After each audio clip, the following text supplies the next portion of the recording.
Alhamdulillahirabbil alamin alladzi faddala bani adama bil ilmi wal amal ala jami'il alam wassalatu wassalamu ala sayyidina Muhammadin wa ala alihi wa ashabihi ya nabi'il ulumi wal hikam. Qalu subhanaka la ilma lana illa ma 'allamtana innaka antal alimul hakim. Rabbi shrah li sadri wa yassir li amri wahlul 'uqdatam min lisani yafqahu qawli. Raditu billahi rabba wa bil islami dina wa bi Muhammadin nabiyya wa rasulah. Amma ba'du.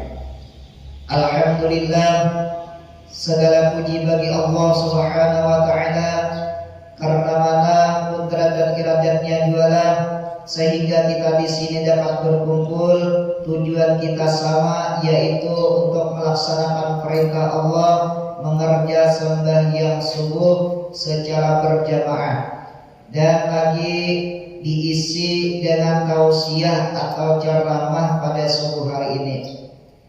Alhamdulillah, salawat serta salam kita tidak lupa marilah kita curahkan kepada junjungan kita Nabi besar Muhammadin sallallahu alaihi wasallam, dan salawat kedua kalinya marilah kita haturkan kepada keluarga beliau, sahabat-sahabat beliau, pengikut-pengikut beliau ila yaumil qiyamah. Di sini ulun terlebih dahulu minta maaf jika ada kata-kata ulun ada terdapat kesalahan, disengaja maupun tidak disengaja, ulun minta ribuan maaf. Hadirin yang dimuliakan oleh Allah Subhanahu wa taala, ada beberapa sifat di dalam diri kita disuruh supaya menghilangkannya. Bahkan menghilangkan beberapa sifat tadi hukumnya wajib. Yang pertama yaitu syarhut ta'am, yang kedua yaitu syarhul kalam, yang ketiga ghadab, yang keempat hasad, yang kelima bakhil. Ini diantaranya sifat yang ada di dalam diri kita disuruh supaya menghilangkannya. Jadi yang pertama tadi yaitu syarhut ta'am. Syarhut ta'am artinya katuju bama makan melebihi bakanyang-kanyang. Nah, ini salah satu sifat wajib kita hilangkan. Karena syarhut ta'am ini merupakan sifat yang dicela oleh agama. Sebagaimana firman Allah yang berbunyi, wa kulu wasrabu wa la tusrifu innahu la yuhibbul musrifin. Dan makan oleh kamu akan makanan, dan minum oleh kamu akan minuman, dan jangan kamu berlebih-lebihan pada makan dan minummu itu, karena Allah Subhanahu wa taala tidak suka orang yang berlebih-lebihan pada makanan dan minumanmu itu. Nah, itu ayat yang melarang untuk makan yang banyak-banyak. Contohnya aja orang makan yang tidak berlebihan, kanyangnya mah ingat dulu. Juga akan berikan pas buka puasa gitu, maka tidak banyak sak dada gitu. Nah, makan kanyangnya tidak banyak sak dada itu termasuk makan kanyang. Pas waktu di bawah sembahyang, waktu itu rokok tidak ubah sudah, tidak apa luar di timutong sudah. Pas di bawah sujud, ya namun tidak bariga asa garan angkat jadinya itu kan. Pas metuan anak naik berdiri, nah tidak bebuku anak naik berdiri, ya nang mentah gitu lagi nah. Itu kanyangnya mah ingat dulu. Nah, sejenis nang kayak itulah Allah Subhanahu wa taala melarang untuk hambanya memakan banyak atau lipat beras. Agama menyuruh kepada kita kalau kita makan jangan sampai berkanyang-kanyang. Allah paling benci kepada hambanya kalau ia berkanyang-kanyang makan. Tuhan lagi benci itu tuh. Apabila kita makan melebihi kanyang, maka akan mendatangkan kuatnya nafsu. Oh, ini yang tidak kuat benar nafsu. Ini nang kanyang nang makan ini nang menimbulkan kuatnya nafsu. Ya nang anak berbini harus itu tuh. Ditagih nungguin anak berbini, ditagih nungguin anak berbini. Besok kali makan, 3 piring terus. Sekali makan betul bertambah. Bertambahnya itu dipadakannya mukadimahnya aja. Mukadimah. Nang kali 3 piring, hantarnya isinya nang masuk ke dalam parut itu tuh. Apabila kita makan melebihi kanyang, maka akan melemahkan pikiran. Nah, ini pikiran lama. Bahasa kita ia bodoh. Bahasa kasarnya ia anu pintar. Jadi bila ini kakanakan, jangan terlalu beri makan pindah bakanya lihat aja bila kakanakan kena hapus diberi makan rumah jejel behiman witan yang beri makan hari-hari kan yang terus lihat bininya kenal lihat ya akalnya lama. Tapi bila dia sadar aja memberi makan anak anyang aja dan baru aja. Nah itu tuh mau pintar tuh anak tuh. Karena bila orang makan bakanyang ini mematikan pikiran. Pikiran jadi mumput. Akhirnya bahagianya. Dan lagi apabila orang itu makan melebihi berkanyang-kanyang, maka kita akan mewarisi sifat pangguringan. Nah, masa kampungnya pangguringan. Bila dia orang yang pindah kanyang makan dok. Anak mencari karabehan aja lagi. Nah, kau jangan kawan. Anak marah akan parut dahulu. Rupanya parutnya nak diletakkan. Ibu tonton buka puasa, kanyang kena parut dia nak mencari kesandaran aja lagi. Nah, jingok ke kiri, jingok ke kanan, ada di tempat yang tidak asal cocok kesandaran ya. Lihat di antara tidak kosong berat aja lagi. Ya timbul di pemikiran tuh kuliah sambil maghrib kan.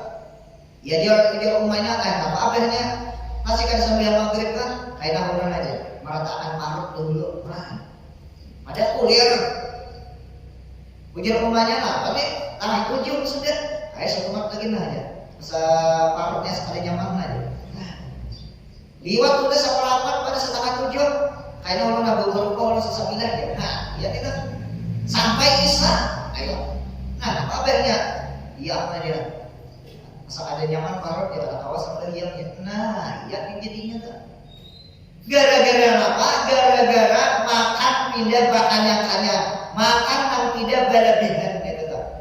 Menimbulkan apa? Sifat penguliran. Lihat aja tidak orang parut kanyang suruh apa tapi hakon badan. Anak tuh. Suruh lah bilanya nanti sudah makan kanyang sudah suruh apa tapi hakon badannya. Dan lagi apabila orang itu makan bakanyang-kanyang mengakibatkan timbul di dalam dirinya sifat penguliran dan sifat pangguringan. Ya timbul mengantuk terus kok. Anak sambil tasbih lah.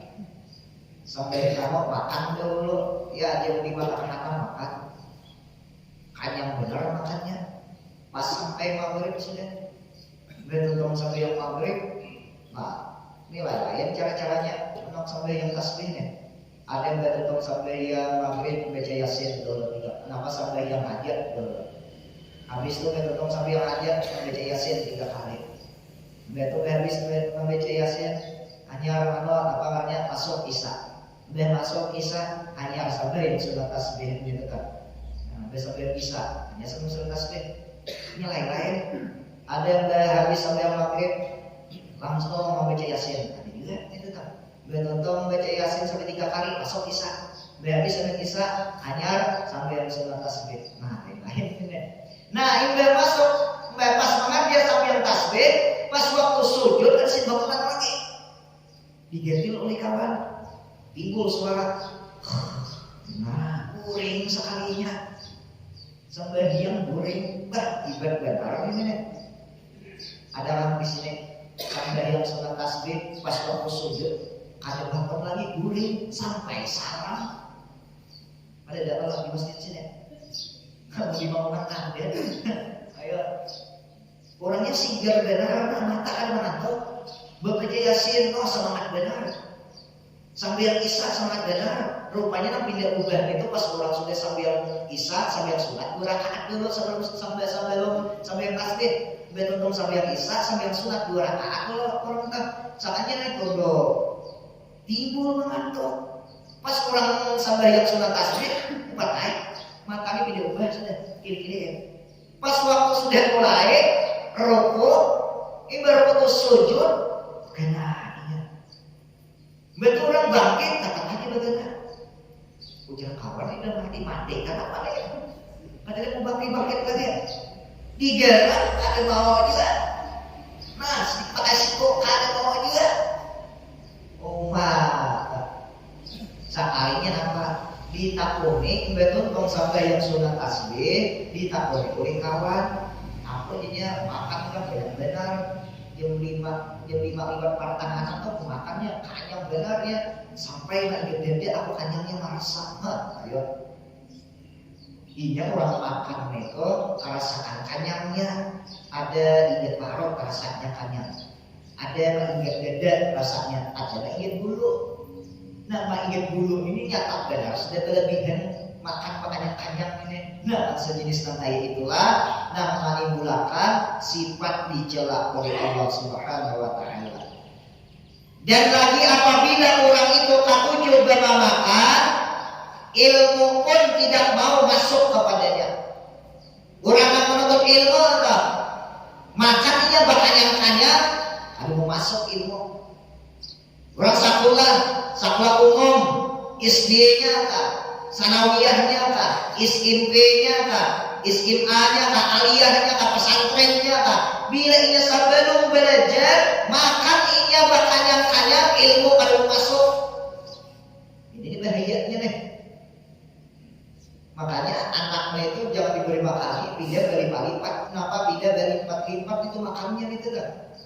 Nah ini yang pertama di dalam diri kita disuruh supaya menghilangkan sifat syar'u ta'am. Ketujuh bermakan. Bilanya ada. Tapi ini adakah? Rasakan masing-masing aja. Yang kedua, sifat yang disuruh menghilangkan andai kata ada di dalam diri kita yaitu sifat syar'ul kalam. Ketujuh banyak padir. Penceramah ya banyak padir 2 jam 3 jam itu penceramah mau jadi penceramah juga. Wah ini kalau punya padir yang bermanfaat baik diri sendiri atau orang lain boleh, jangankan saja 5 jam silahkan ayo situ punya padir. Tapi bila yang padirnya ada bermanfaat jangan sampai pandir. Apalagi umpamanya pandirnya mengaradil. Apa mengaradil? Bisa bangunan mengaradil.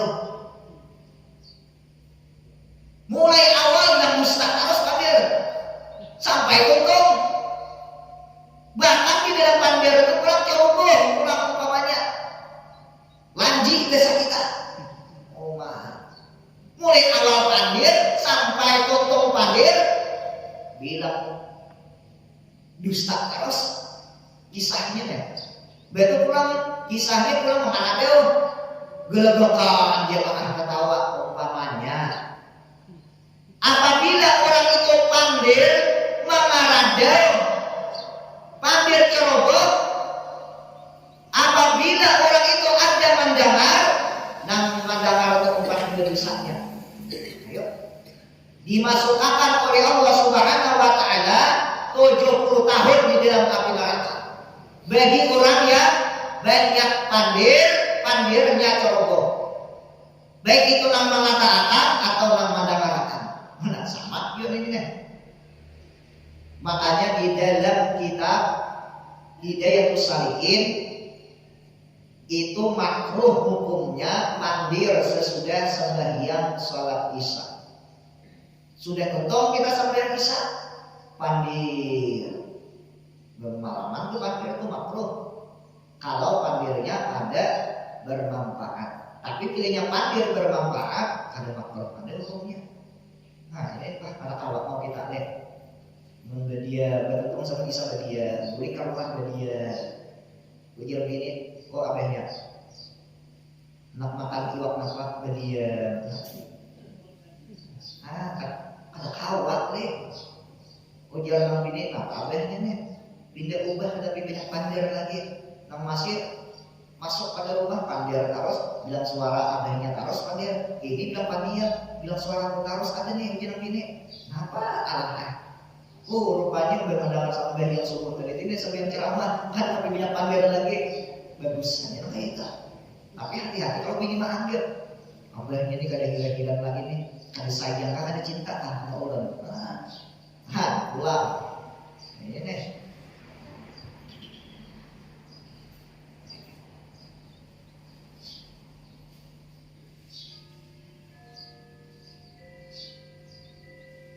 Syarhul kalam tadi artinya ya kata syarhul kalam tadi artinya sangat gemar atau membanyakkan perkataan. Sifat ini dicela oleh agama. Karena firman Allah Subhanahu Wa Taala, la khaira fi katsirin min najwa hum illa man amara bi shadaqatin aw ma'rufin aw islahin bainan nas. Tiada kebajikan pada membanyakan mereka itu akan perkataan, melainkan seseorang menyuruh dengan berbuat sedekah atau menyuruh dengan berbuat kebaikan atau mendamaikan antara orang yang berkelahi. Orang yang banyak pandir itu ada baiknya. Ini menunjukkan sifat seseorang. Apabila orang itu banyak pandirnya ada bermanfaat, berarti orang itu menunjukkan tingkah lakunya ada baik. Kecuali boleh banyak pandir, di antaranya mengakibatkan orang itu boleh banyak pandir. Yang pertama yaitu untuk mendamaikan orang lain. Kalau pindah ada tapahuan. Yang kedua umpamanya menyuruh orang bersedekah, dia boleh penceramah ini deh. Boleh aja itu kan. Dan sabda Nabi Sallallahu Alaihi Wasallam, man kasurat kalamuhu kasru sabtuhu wa man kasura sabtuhu kasura dunubuhu wa man kasura dunubuhu kanan naru aulabihi. Barang siapa banyak berkata-kata, niscaya banyak salahnya.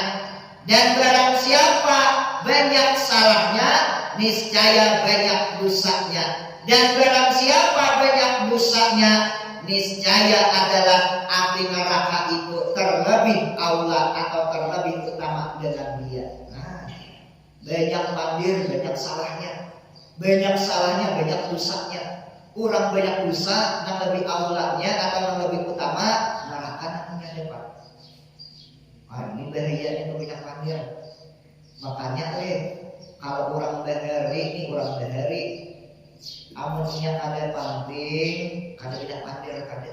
Apalagi ulama-ulama yang lagi bahari itu kan, diam aja.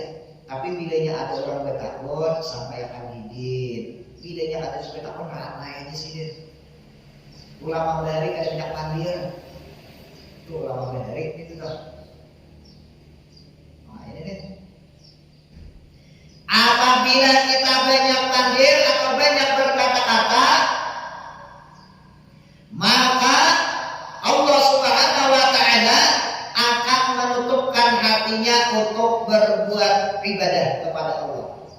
Juga orang ini berpandiran karamian pandir sekalinya apa?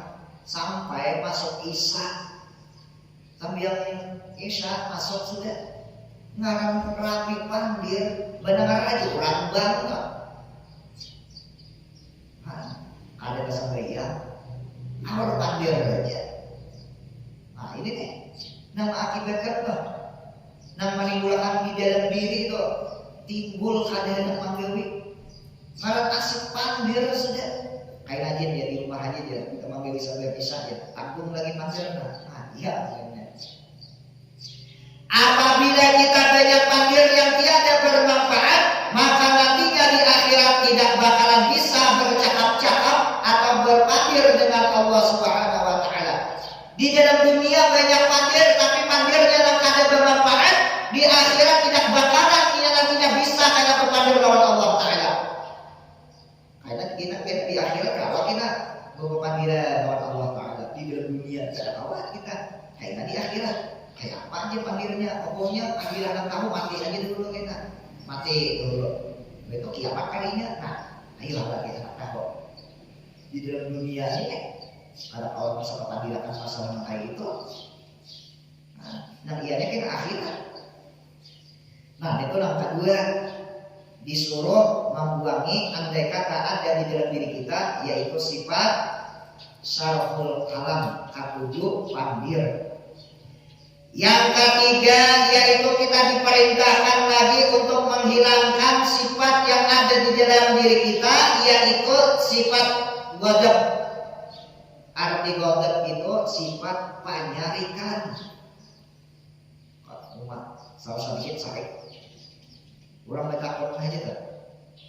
Bertakon aja. Tujuh apa mana langsung mencalang mata. Ika pada bedat nih, orang tidak betakon toh mati ibu panderan. Ini masih betakon ini kada kematian panderan, nyor ciga. Ada orang dulu kan kanderan kada sematian, duduk buahnya. Jadi betakon, buat betakon lah tujuh apa kamaunan apa mana. Ayo, kamu ini kada bedat, langsung sakit. Orang bilang betakon tuh bedat, mati kanderan itu dulu. Iya benar nih. Orang santai yang dipandir dulu. Ya, maaf dulu lah, Pak Aceh lah, bila anak betakon, maaf dulu lah. Adabnya nih, bila orang anak betakon, mati dulu kan deraan. Nah, ke mana ini sekali musuh. Apanya kan deraan, kita pernah biasa aja. Nah, sedikit saya inventor itu punya halus saja. Ini kita pernah bebedah itu, ayo. Maka sebagai motor ninja pulang dapat beda atau masih biar tuh dapat beda ada bebiung talinga untuk pandir makanya juga mau dimatiin mendengar gitu kan. Nah ini ada juga ada orang betakon itu tuh. Nah jadi sifat ghadab ini yaitu sifat pemarah, sifat penyarikan. Nah andai kata ada di dalam diri kita sifat penyarikan, ini kita disuruh supaya dibuangi atau dihilangkan gitu kan.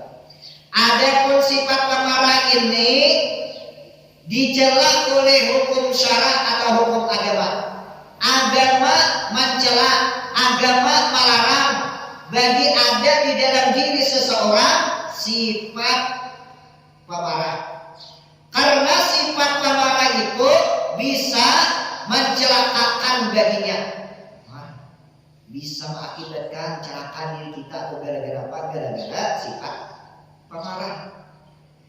Seperti sabda Nabi Sallallahu Alaihi Wasallam, al-ghadabu yaksudul iman. Artinya pemarah itu bisa membinasakan akal iman. Bah, ini bahaya juga nih. Sifat penyarikan itu bisa menghancurkan keimanan.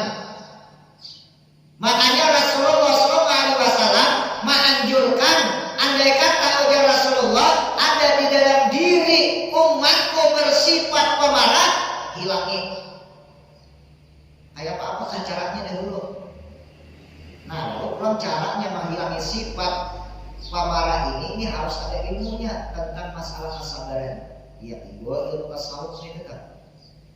Anunya ada sabar, ada kawal bersifat menghilangkan sifat pemarah ini. Maka ada sabar makanya.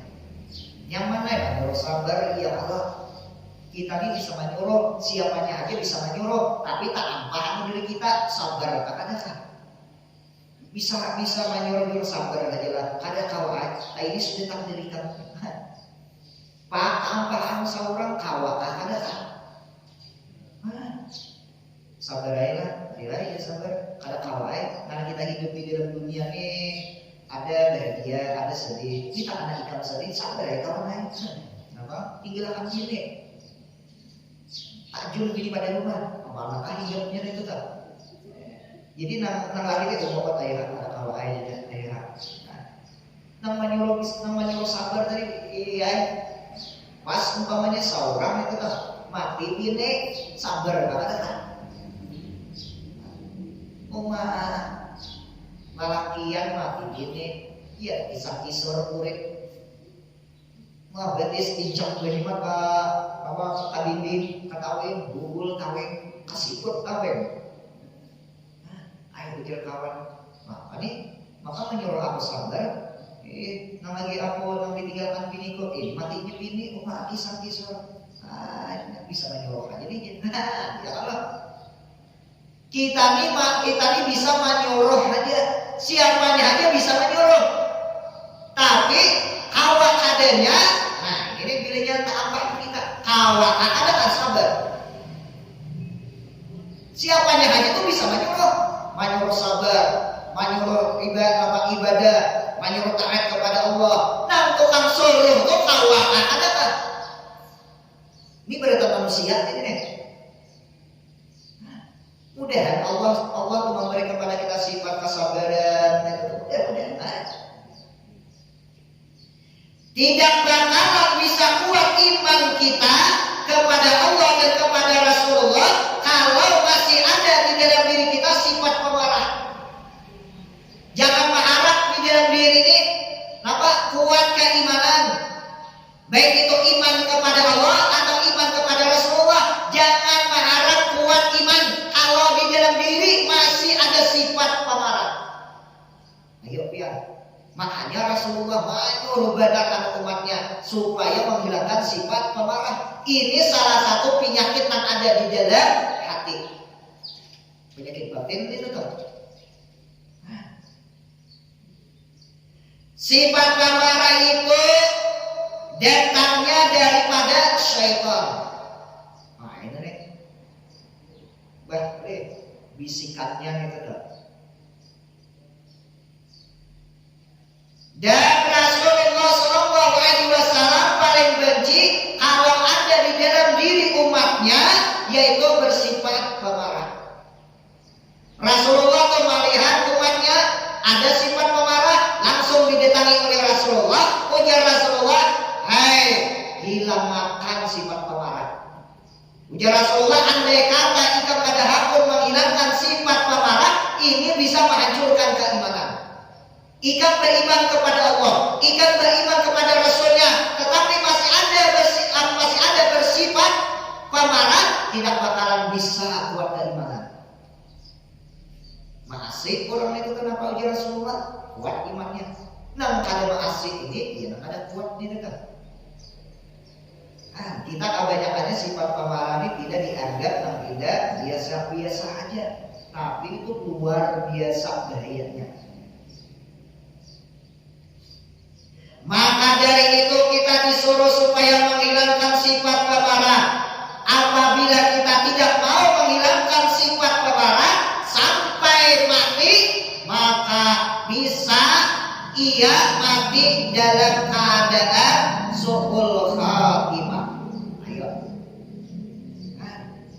dipelihara benar itu sifat pemarah itu tuh. Ada mau dihilangkan di akhir hayat ini bahaya itu tuh.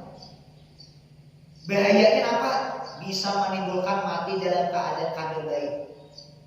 Sifat pemarah itu bisa menimbulkan kerasnya hati.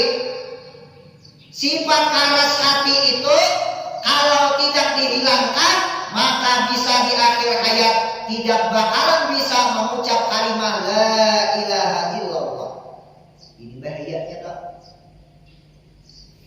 Sifat pemarah bisa menimbulkan karas hati. Karas hati ini ngalihai kisah.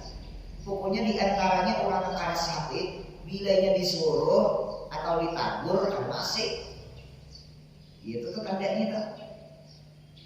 Ada bisik anak umpamanya ditagur ada masih karas hati gitu kan.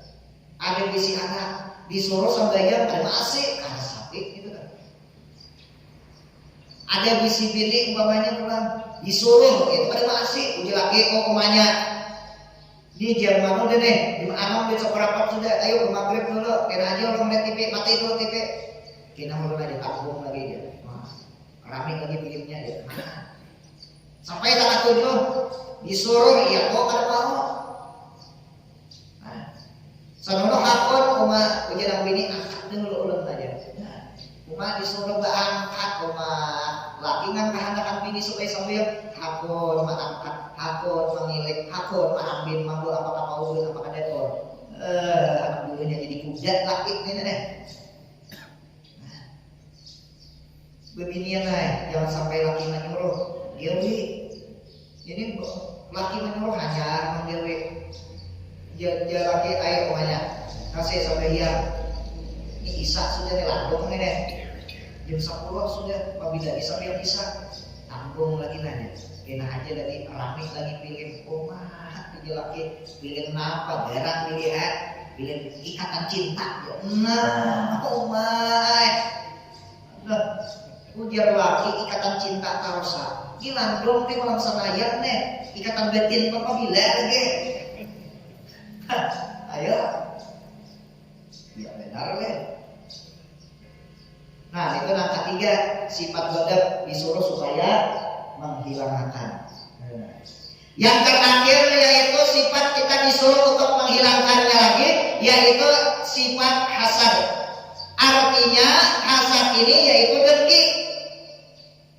Hasad ini sebesar-besar kejahatan manusia yang dicela oleh hukum syara yaitu sifat hasad atau sifat dengki.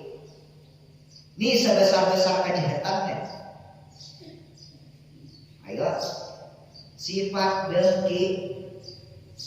Kalau ada orang sedang motor dia nih di sebelah rumah, abang sudah namanya untung anak betagi abahnya, nah abahnya, tuh orang sudah lah tuh motor sepeda motor. Kita kan kabila juga nih motor sepeda motor dia.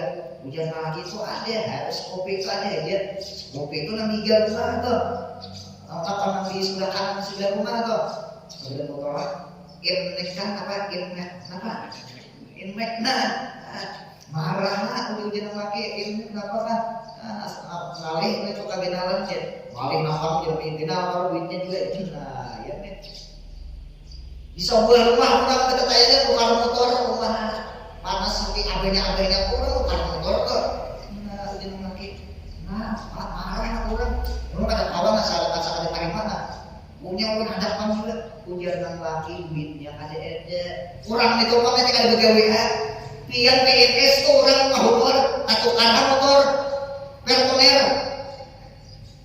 pian PNS kada tukar lagi tuh nak orang mahupor tuh tukar jangan lagi rumah duitnya biar bisa kasih kenapa bang sampai kebutuhan rumah bang nah ada berakal kan jangan gini utang kepikiran korupsi utang lagi rumah ada orang lagi korupsi ayo gara-gara apa Marian nak kurang pindah apa kan pas dari ketukarakan sambil lelo iya tuh bang tulis motor orang bang orang juga rumah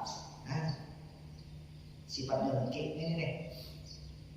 Nah, yang dikurangi ini yang paling besar kejahatan yaitu sifat dengki. Bahwasanya sifat hasad atau dengki itu membatalkan akan ibadah dan mendatangkan akan murkanya Allah. Selama sifat dengki ini ada di dalam diri seseorang, amal ibadah ditolak oleh Allah. Ayo ya. Tutup sampai subuh sudah mendengarkan ceramah sudah, sekalinya berkorban di masjid, korban di dagar, ada sifat dengki dalam hati. Nah, iya benar nih. Bah, turun pada rumah, turun pada masjid, dilihat orang di Sugala, apa hibak sudah orang di hadapan orang itu bukan. Nah, buku ada dari sekolah lagi di hadapannya. Buka toko, tungguin kan ada. Sekalinya dihiga orang baru jauh banyak sudah. Seiko itu ada yang menukar intinya. Nah, apa ini? Nah, berpayu aku lahnya. Awas sakainya. Tulah, apakah andalan kamariannya, apa tuluk saduk situ, apakah cari minyak. Minyak apa sekalinya dihendaknya, minyak apa, minyak supaya kayu lagi dihendaknya, pas kurang ada kayu lagi beda sifat dengki gitu kan. Gara-gara apa? Gara-gara di dalam hati ada sifat timbul dengki mengakibatkan hati rusak, ada kaum malah kurang nyaman, anak dihancur gitu kan. Nah, ini yang terakhir lagi, sifat dengki itu termasuk penyakit batin yang sulit dihilangkan. Allah dan Rasulnya benci kepada seseorang yang ada di dalam diri seseorang itu bersifat dengki. Siapa yang hendak dibenci oleh Allah, siapa yang hendak dibenci oleh Rasulullah, di dalam hati ada sifat dengki. Tapi siapa yang hendak Allah Ta'ala ada benci, siapa yang hendak Rasulullah ada benci, andai kata ada di dalam diri kita sifat hasad atau sifat dengki, dibuangi. Makanya kita hidup itu jangan melihat orang yang di atas, kita lihat orang yang di bawah. Anu melihat orang yang di atas kira rumah, alihnya dikisah. Orang menukar motor, hendak menukar motor. Orang menukar kendaraan, hendak menukar kendaraan. Orang berbini dua, hendak berbini dua. Macam-macam ini melihat yang di atas. Padahal seorang ada sudah berisi, bahkan bilang lengkap aja, motor ada, sepeda motor ada, tapi malah orang yang pidana menukar yang moga asa anda kamasih. Padahal yang di bawah pada kita ada yang ada berisi kendaraan, jangankan kendaraan bisa sepeda yang ada. Nah, ayo. Kalau kita melihat orang yang di bawah mau tuh sifat dengki kita ada, tapi bila kita melihat yang di atas mau tuh timbul sifat dengki. Ini bahaya kita. Bahaya ngalihai ini sifatnya ini ngalih. Nah jadi kita-kitanya lagi nih. Andai kata masih ada dibuangi, kadang awal langsung dibuangi tinggal di kita gitu kan. Ini ada amaliyahnya, menghilangkan sifat dengki itu ada amaliyahnya. Di antaranya ulama menyebutkan bahwasanya menghilangkan sifat dengki yaitu banyak membaca sholawat.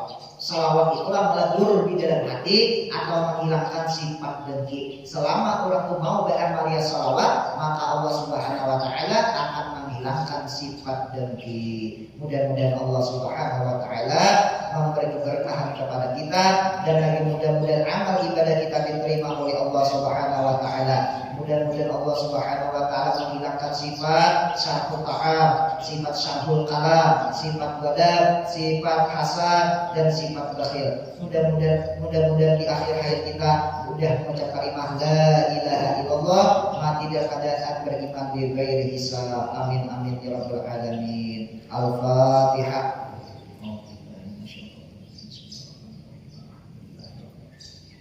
Ar-Rahmanir-Rahim.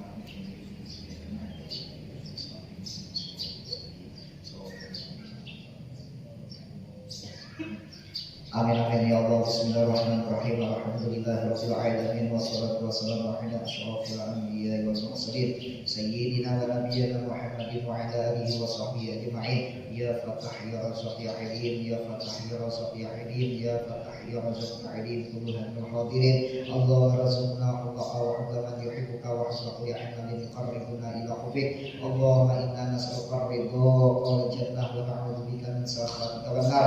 Allahumma inna nas'aluka husnal khatimah wa na'udzubika min min su'il khatimah. Rabbana atina fid dunya hasanah wa fil akhirati hasanah wa qina adzabannar. Wa sallallahu ala sayyidina Muhammad wa ala alihi wa sahbihi wasallam. Subhana rabbika rabbil izzati amma yasifun wa salamun ala al-mursalin walhamdulillahi rabbil alamin. Inna Allaha wa malaikatahu